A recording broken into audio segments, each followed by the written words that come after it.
In this video, I'll show you how to log in to Udemy Business. Udemy Business is used by companies and organizations to give employees access to workplace learning courses. To log in, you usually need an invitation from your company, a work email address, or a special company login link.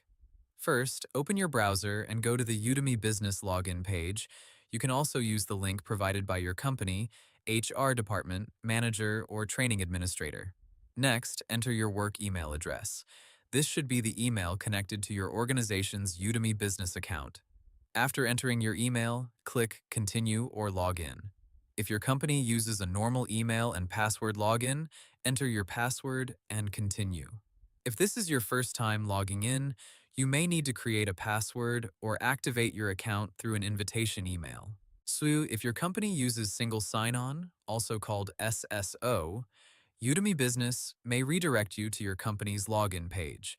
In that case, enter your company username and password, then complete any required security step, such as a verification code or authenticator approval.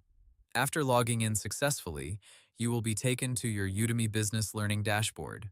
From there, you can browse available courses, continue lessons, view assigned learning paths, and track your progress. If you cannot log in, check that you are using your work email, not your personal Udemy email. Also, check your inbox for an invitation from Udemy Business. If your account is managed by your company, contact your manager, HR team, or Udemy Business Administrator for access. Once you are signed in, so you can start learning from the courses included in your company's Udemy Business plan. Hope the tutorial was helpful. Subscribe to my channel and see you in the next video.